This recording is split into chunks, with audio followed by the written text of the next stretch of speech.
Matrix. It's Carol Michaela, Desert Mermaid, stranded on the sands of sin and smoke here in shiny Las Vegas.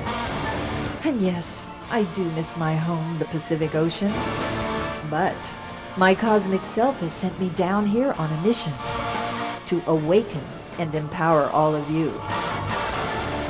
So stay tuned and savor the brew. Now let's power up. Hi, everybody. Thank you so much for joining us again here on the Desert Mermaid radio show.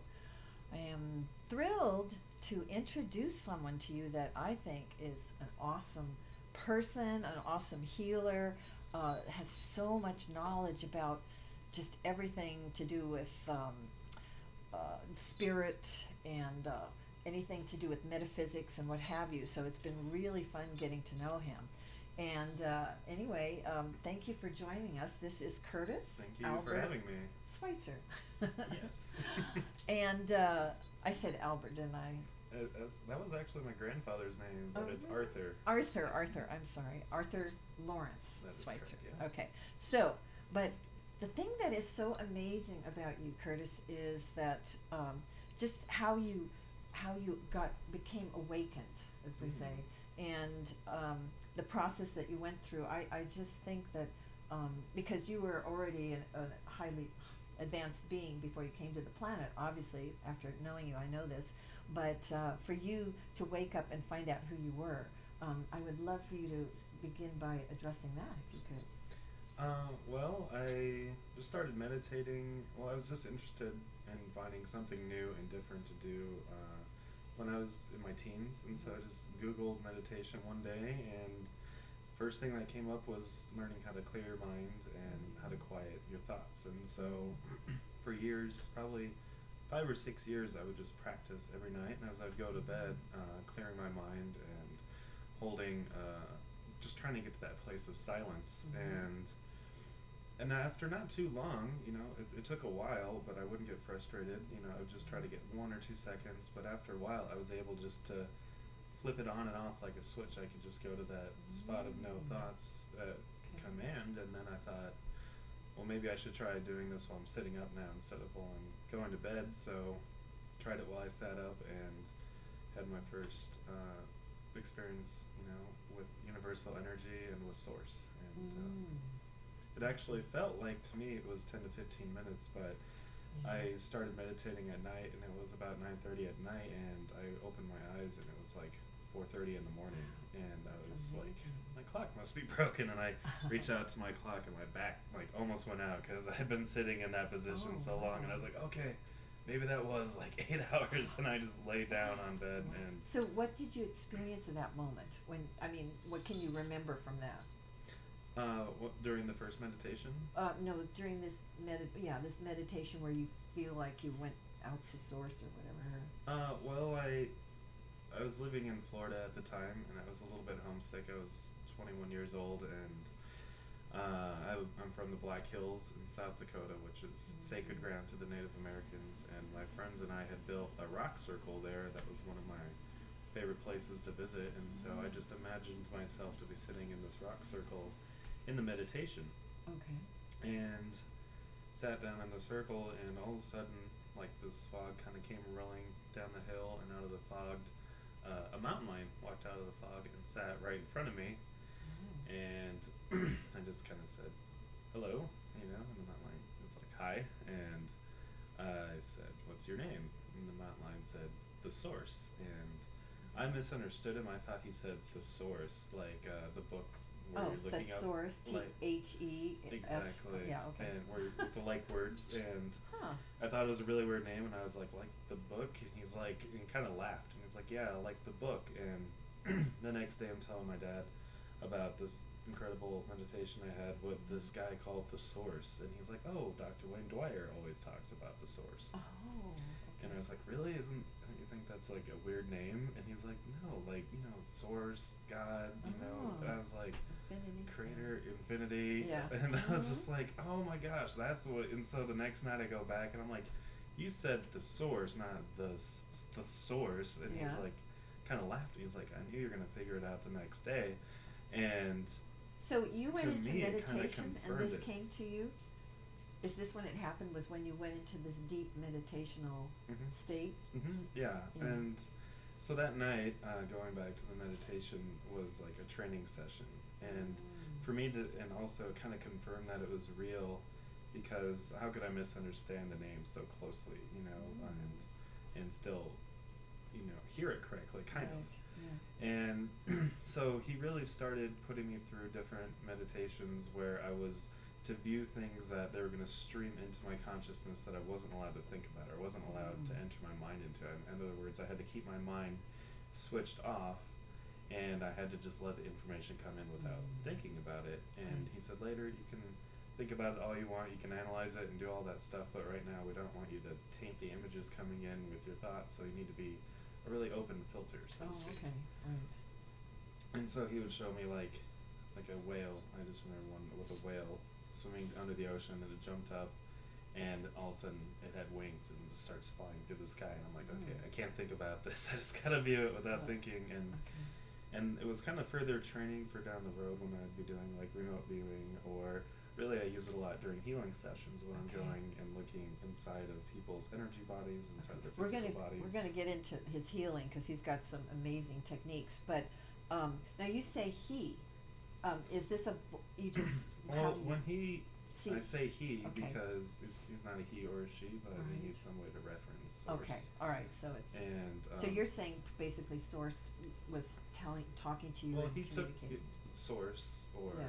spirit chose to take the form of the mountain lion, something Okay. familiar to me, and also a creature of great integrity and strength, and you know, Right. a very iconic creature in our day and age, and he had a voice of a male, I think, just because, you know, I have a voice of a male, and I think that's just what he chose to come to me as. And obviously Source is not only a mountain lion, but could choose to look like whatever he chose to look like, and I think that's just what he came to me as. Now, during this time, though, I think, weren't you saying that you had lost a lot of your friends, and you ended up like getting into the forest a lot and communicating? That actually happened after my okay. first meditation. So before you go into that, because I really want to talk about that, what I want to point out to people that are listening to you is that you were somebody that got into meditation, but you did it religiously every day, and you developed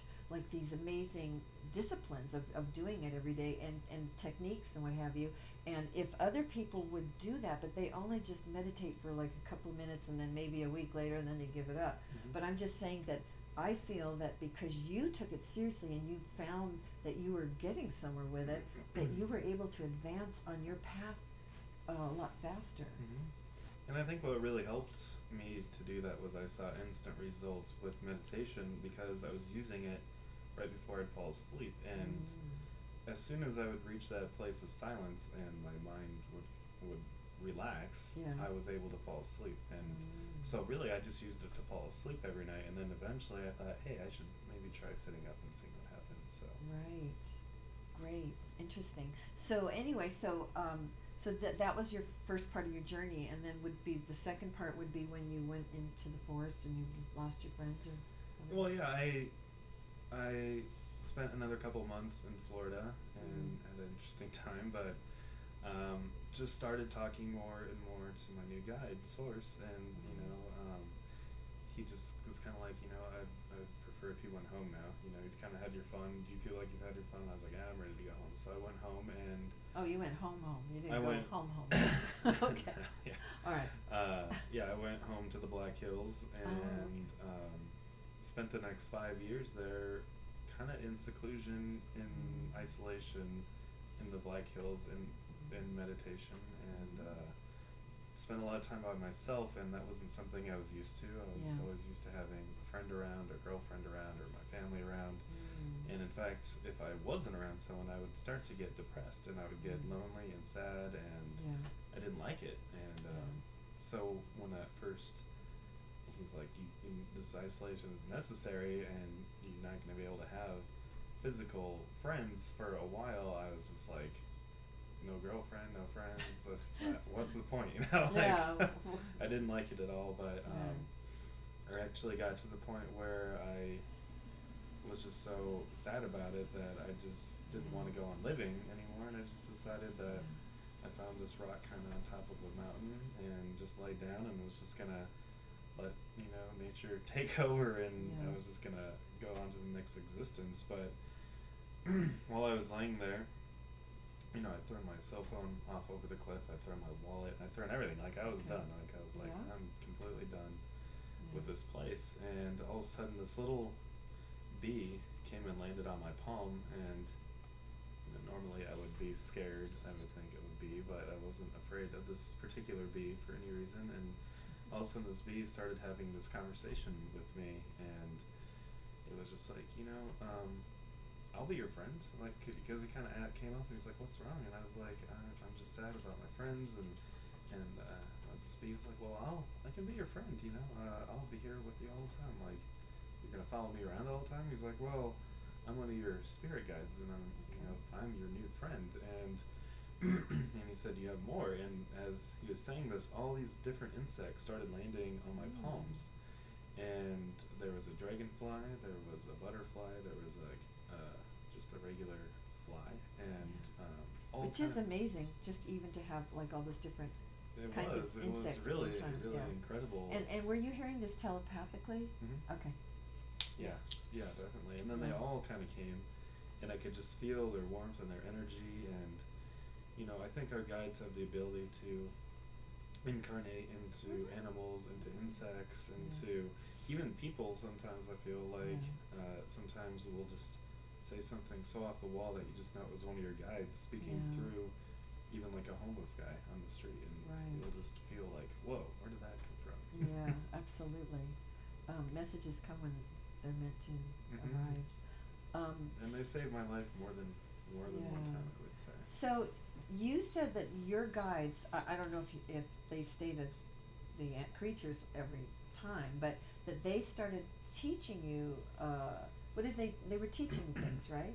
Yeah, and that's like, I think kind of the point is they didn't want me to have other people around to influence those seeds and those fragile metaphysical ideas, and to tear them down, because eventually I got to the point where those ideas had grown so large where nobody could come and tear them down, and that's when they said, okay, now you're ready to go back into society and start having friends again, because they're not going to be able to say, oh, that's dumb, or that's stupid, or that's crazy talk, you know. And there was none of that. There was just, and plus I kind of had to find my way through it all too. I wasn't sure what was real and what wasn't, and I was discovering it for myself as well. But you got some good messages that made you realize that the information that you were getting was true information. It wasn't like you were making it up or whatever. And I think that came in proof in just their answers, but also in healing, because I was driving home one night, and I stopped at a stoplight, and I was just having this conversation with Source, and all of a sudden he just said, close your eyes. And I said, okay. So while you're driving? Well, I got to the stop sign. Okay. Oh yeah, I'm sorry. Stoplight, and then he said, close your eyes for a second, and I closed my eyes, and you know, normally it's black, but this time everything was just lit up, like the ground was glowing, that I could see the street lights, and I could see the outline of the buildings, but they all had this aura and this energy flowing through everything really vibrantly, and I kind of jerked my eyes open, and I said, whoa, what was that? And I closed them again, and it was just back to black, and I said, what the heck was that? And Source said, well, that's the energy field. And I said, that's cool. Why are you showing me this? What can I do with that? And he said, well, you can do many things with it, but one of the things that you can do is heal other people using this field. And I said, awesome, how do I do that? And he said, well, I can teach you, but there's a lot of information on it. I can better teach you if I send you a website to go to. So he sent me to a website called Cheos Energy Healing. Okay. And you can look that up online. We can maybe even put a link in for people. What is it again? Cheos, CHOIS energyhealing.com. Okay. It's not choice? It's Cheos. Oh, okay. All right. We'll put up the link for people to click on. Now, is this where you learned about neutrinos? No, I more learned about how energy was like a conscious being, and Okay. I learned how to Yeah. like channel it through my body. They gave like some self-attunements to do. They taught about chakras, how to feel different tears in like the aura, and how to Okay. heal those types of Oh, things, awesome. and basically everything that you needed to know to get you started. Right. Well, another thing that I thought was amazing was that you were one of the luckier ones to have a father that enabled you to go out and go all across the country with your father's friend to learn all these different healing modalities Mhm. and spirituality and what have you. Can you tell us about that? Was this after you got the information for healing, or was it like? So yeah, that was pretty close to the time because I just read this website and I called my dad and I said, hey, I just learned this stuff about energy healing online, and Source was kind of guiding me to this, and can I try some of that? And he's like, sure. He was like always willing to be my guinea pig, so he came down and Okay. I gave him a healing session, and I healed something in him that wasn't even aware of, and he doesn't necessarily want people to know about, so I can't get into specifics, but it completely healed this ailment that he had. Cool. And he came down the next day and he said, I've been dealing with this for a long time, and now it's gone. It's not affecting me at all. And so I know Good what thing you're that doing happened. was real, and and to me too, I was like, oh, awesome. That's really awesome. And that's when he said, where can you go learn about this more? Can you get a degree in this? How can we get you out there doing this for people? And I said, I don't even know where I can study this. I found this on the internet. The best I could think of was like India or Tibet or something, where you could go learn. And a couple weeks later, he's talking to his friend Phil in Phoenix and says, kind of telling him what I was into and what I was talking about with energy and meditation and all this kind of mystic stuff. And he's like, I don't know what to make of it, but he did something to me and it worked. And where can he, what do you think? And he said, oh, I've been into this type of stuff for like 50 years. Like, I know the best of the best healers around the country. There's actually a workshop coming up later this month that I could take him to his first one. And he's like, I would love to go to these, with him anyway. So that's when I just, my parents said, we paid for your sister's college education, which is actually a lot more expensive than probably anything that we could fly you to and you can go to for the weekend. So you go to as many classes and workshops as you can, and we'll make sure that you are such a lucky light worker, isn't he? That's true. I mean, seriously. Especially talking to a lot most of us have light parents workers that are like yeah. thinking us we're wacko and just really, we're crazy that we're even thinking about finding out more. But what an awesome father you have. Well, he grew up in a Christian Science background, even though he later kind of went into another path. And for anyone that doesn't know, Christian Scientists don't believe in Western medicine. Right. They only believe in the power of prayer and through the power of basically Source healing you, which is what I believe in too. And so I just, took it a few steps further that he was growing up with. So were you going to the church that he was going to or whatever? I had never been. He hadn't been since before I was born. Okay, but he had soaked in that information, and somehow I'm sure it. Oh yeah, he had grown up with it all the way. Okay, I got it. So. I want you to talk about perhaps your finding out about neutrinos and what have you. And Michelle, how much time do we have? Because I forgot my watch. 25 minutes. All right, awesome. We've got time for that. Yes. Or whatever, however you got to the point where you felt like you were, because you had a lot of people that you healed and what have you. So. Well, so I started going to the first workshops, and at about the same time I had gone to that website and did my first self-attunement. And during my schooling, elementary school and high school and all that kind of stuff, I had severe ADD, and it was very difficult to soak in any kind of information that I was given, and in fact most of it didn't stick, and I had to really struggle through school. Were you the kind of kid that ran around all over the place really fast? That's ADHD. So ADHD is more like you have hyperactivity of the body, and ADD is more like you have hyperactivity of your imagination, and you're always like kind of in your own Oh, okay. world. So to would that be speak. similar to autism, sort of, kind of, in a very Kind high, of, yeah. I think that they're all high related. functioning, Like I think all usually the very intellectual. star seeds coming in get labeled with like autism, ADD, I know, and they're ADHD. just labels, but I think a lot of it has to do with frequency. You know, you come in at a high frequency, and then you have to try to acclimate to this frequency, and it's just hard. It's more your senses are heightened. Mhm. And so I think it would be hard on you it's so abrasive, this frequency is so abrasive. Well, kind of what it felt like to me was, so I did my first self-attunement, and I felt like for about a month, like someone was taking little electric shocks to my brain, and just like, Wow. I mean, it didn't hurt, but Okay. it was mild, but it was just Yeah. like every hour, about 3 times an hour, it'd just be a little for about a month straight, and Okay. like asking, my guides, I'm like, what is this, that I'm feeling? Yeah. And they said that they were kind of like activating my brain. It was almost like the ADD acted as a shield against the Oh. government programming Oh, okay, yeah. that that we're all sent to as children. So, And yeah. and as soon as that was dropped, I almost woke up like right then, because Wow. for one, my parents noticed a huge difference in my vocabulary, my thought patterns, how I was and acting. what age were you? I Yeah. had just turned 23. Oh, okay, alright. And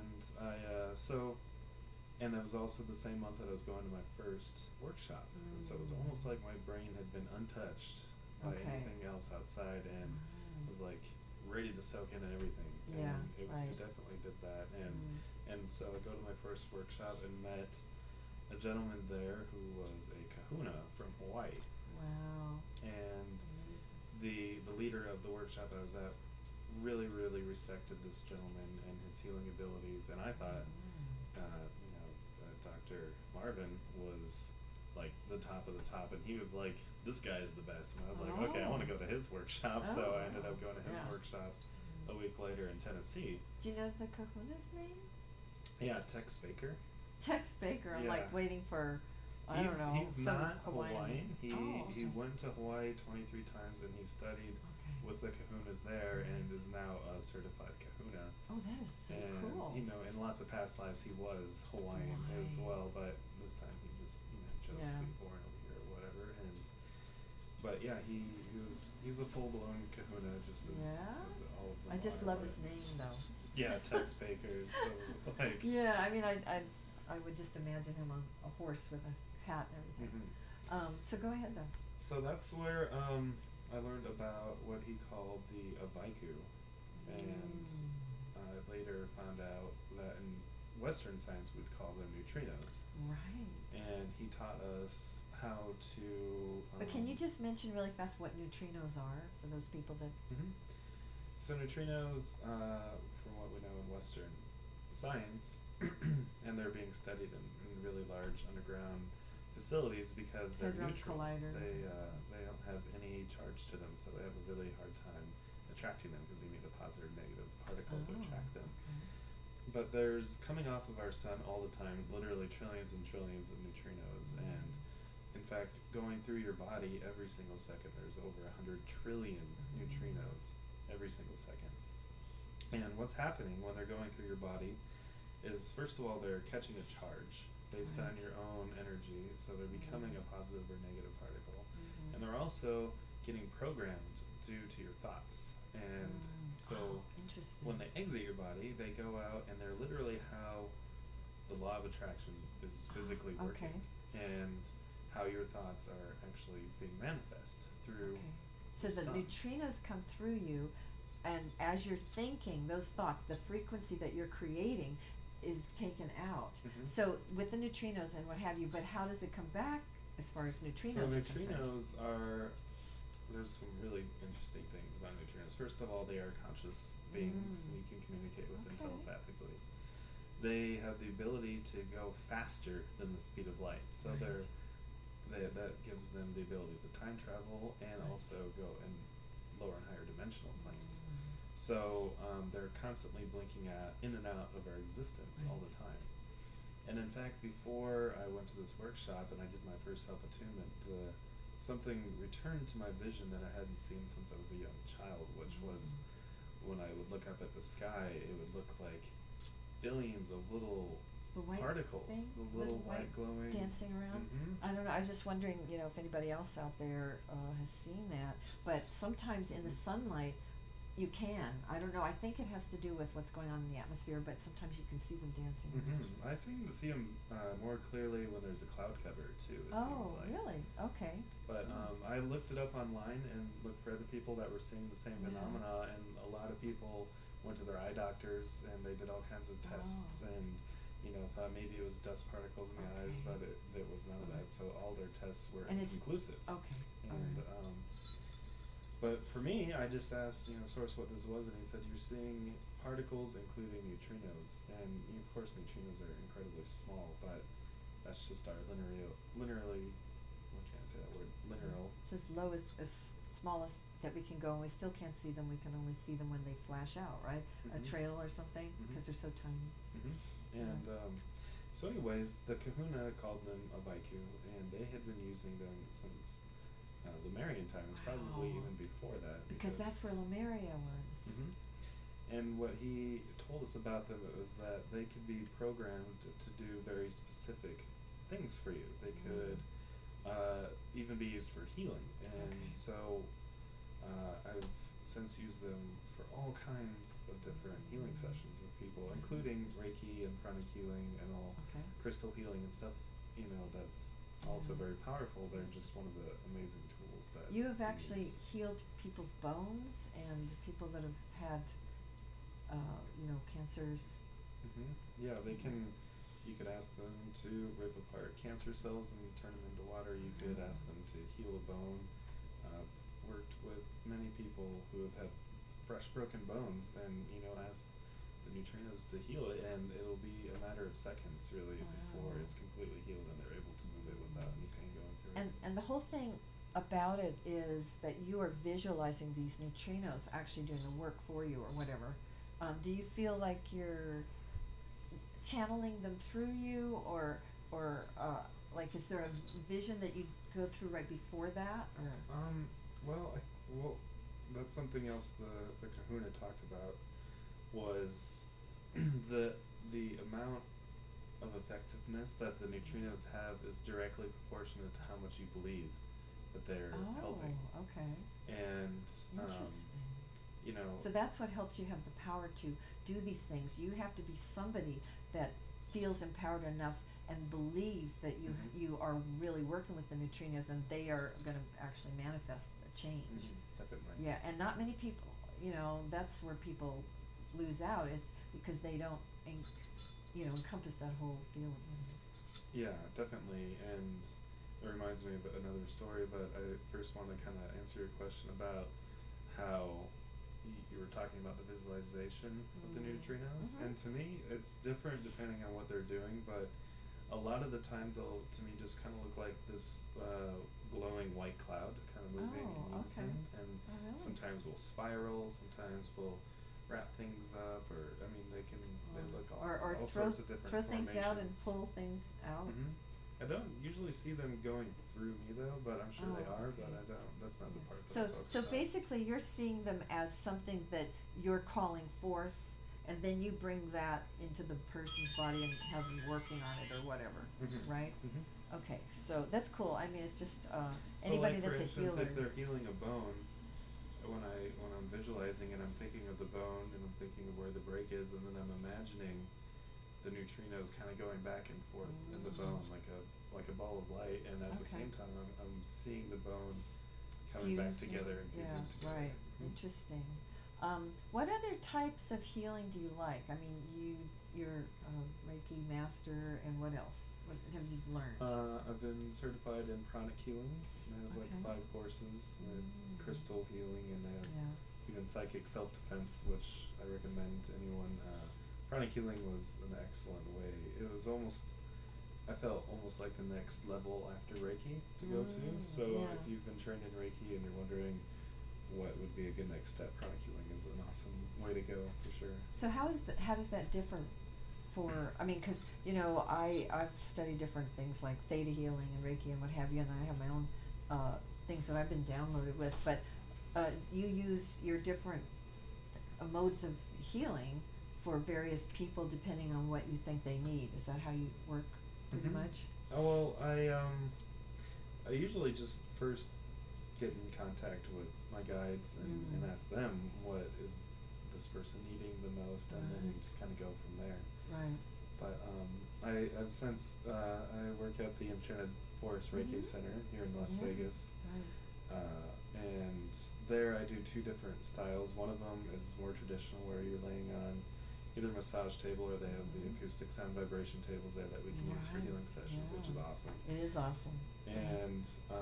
And I just do Reiki kind of mixed with pranic healing, or you can do Mm. crystal healing, or do some sage kind of stuff too. Right. Or I kind of developed my own style where it's more they're sitting on a couch, I'm sitting on a chair or a couch, Right. and we both go into a meditation where we're both doing release work on stress, and then and at the same time that they're releasing the stress, usually through the nearest chakra, I'm Okay. helping to pull that stress out, which is what I learned in pranic Mm. healing, which is in Reiki you're more just adding the light, and you're not necessarily removing the Right. junky stuff. Yeah. But in pranic healing, it's more about how to clear the junky Right. stuff and then Mm. add the light, Which I found think is really effective. really important, and Mhm. we do that in theta healing. But there have been a couple times when I found that the theta healing was just working too fast for somebody that was maybe too ill to handle it or whatever. So I've learned, to substitute at those points, Mhm. a Reiki or whatever. But you've been downloaded with your own information, right? More than Mhm. anything.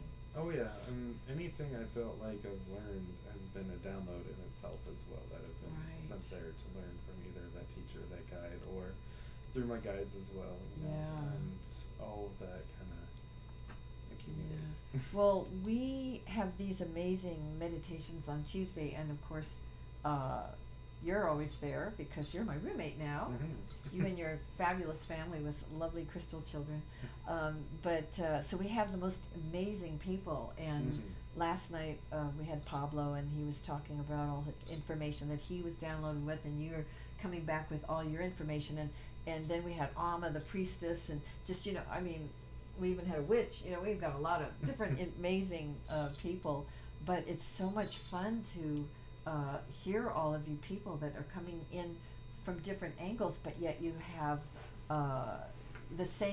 you've come up with the same conclusions in many ways. Mhm. What did you find most interesting last night that you got from Pablo that you gave some information to him about? Well, I think that we were more talking about like the holographic universe. I love and that we were stuff. talking Talk about that. like the dichotomy between unity consciousness and the holographic universe that we're apparently occupying right now. Okay, so you believe that our whole universe is a generated holograph. It's a virtual reality. Okay, and then who do you feel? Because I thought it was interesting on who you felt is kind of created or is running this thing. Well, so Or should we that talk kind of reminds me of the story of creation and how in unity consciousness there's God, and he's an infinite being, immortal, invulnerable, complete. He's already completely evolved. There's no levels or layers or multiple He's things. pure energy, pure love, Pure unconditional love. Right. And that's what Source is. But Source also has the option to create ideas that aren't necessarily of Source, but he can still experience those as a reality in themselves. But what happens is those become a fiction or a holographic reality. They aren't in his ultimate reality. They're not in his unity consciousness reality. They're an idea that he can play as like a video game, like we would play a Okay. video game on so that's what I Xbox. was trying to get to. So you kind of feel like we're all in this game, Mm-hmm. but we're all aspects of Prime Source, right?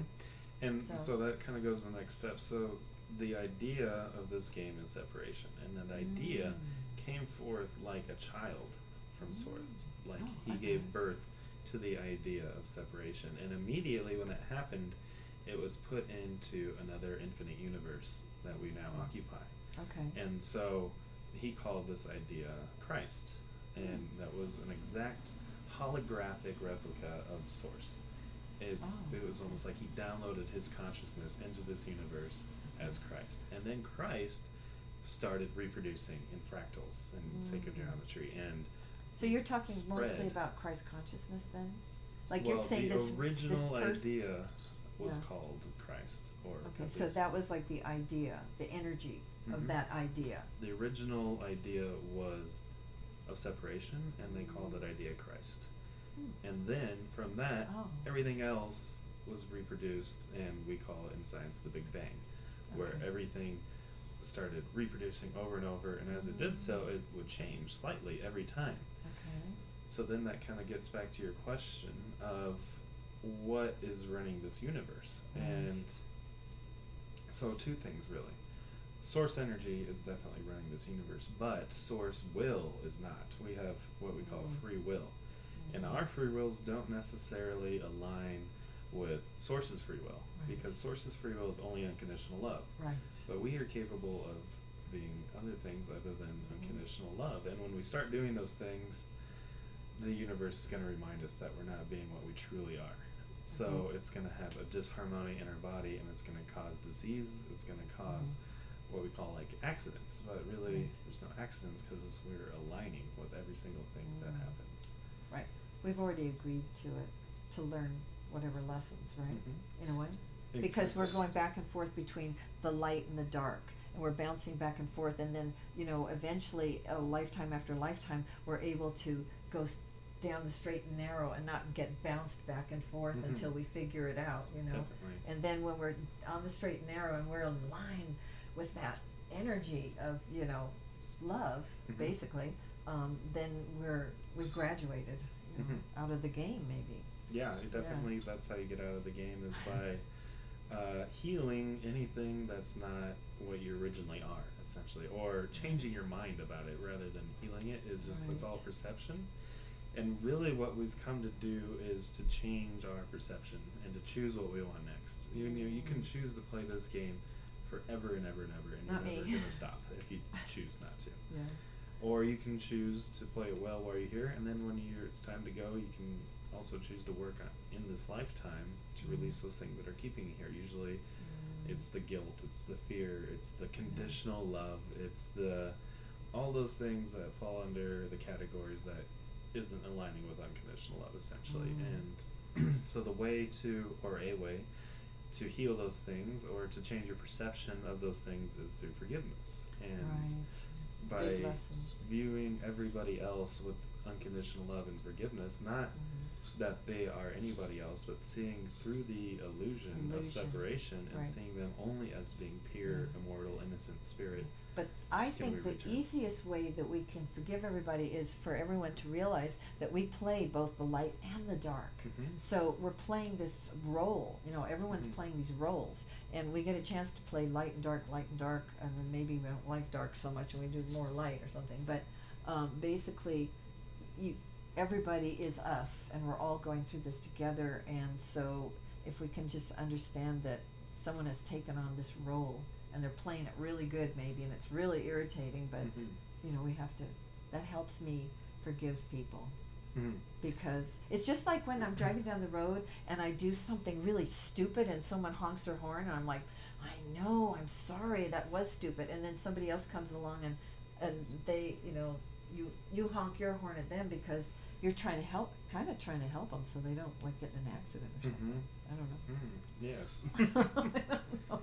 And what really helps me to forgive, like the biggest villain, so to speak, is trying to remember that there is no such thing as good or bad, and that exactly. that's all duality. And what do we know about duality is it's a holographic universe. And how can you do something wrong inside of a dream or inside of a video game? You can't.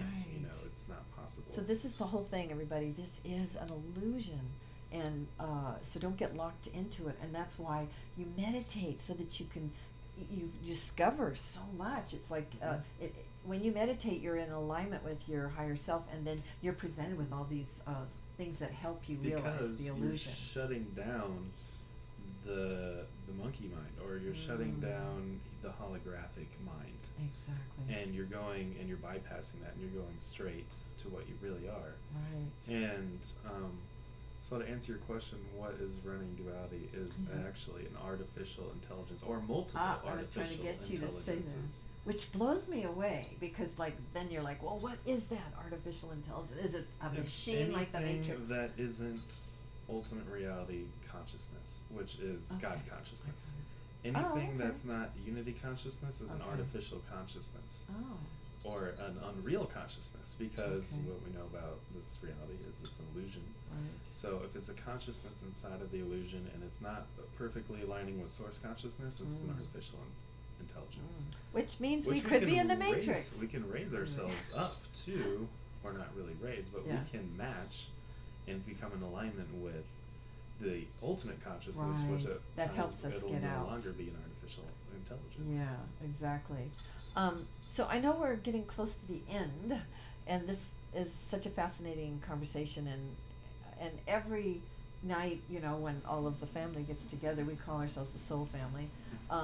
It's just so cool because there's so much information that we can pick at your brain for. But so I just want to let people know, if you're in Las Vegas, we have the meetup group, and it is Accessing Consciousness, Meditate and Manifest. You could get on that site, or even the meditation group of Las Vegas. Come out on Tuesday or Thursday at 7. But get on the meetup.com site so you can find out times and what have you. But also, if you're interested in getting in touch with Kurtis here, tell them how they would do that. So I work at the Enchanted Forest Reiki Center, and every Sunday night at 6:45 p.m. I do a meditation group there, and the address there is 800 North Rainbow Boulevard, Las Vegas, Nevada, and it's right behind the 7-Eleven and Suite 100. All right. It's Well, an awesome center. so I do Come hope check it people out. come out from wherever you are. Come to Las Vegas. There's like a lot of amazing spiritual workers here, and a lot of amazing things happening, and it's growing exponentially as far as people waking up. Every day there's just people signing up because they want to meditate. So that means something's going on. Why do they want to meditate? You know, and I think they're just waking up and finding out what's going on the planet. You know, but so anyway, it's been a pleasure, and at some point I want to interview your crystal children because they're so adorable. Kurtis has this beautiful child. They're all beautiful. He has the baby, which is like a highly evolved little soul. I look at her and she looks like a little Buddha. And then 2 older crystal children. One is 6, a And babe, 12. and 12, Serena, and the baby is Iris. So I'd like to interview Iris. It'd be amazing. Yes, we She's could so- telepathically interview her. Yeah, she could just sit there like the Buddha, you know. And then your lovely Could wife. channel her. Yeah, and then he has an amazing, beautiful wife who's super talented. I'm gonna be working on her to try and get me a trade for her. She does beautiful photography, very celestial and what have you. So, you know, I'd love to see her do some spiritual photography for me. So, but anyway, thank you so much, and Thank you. everyone, thank you so much out there, and have a great week, and we'll see you again. Namaste. Namaste.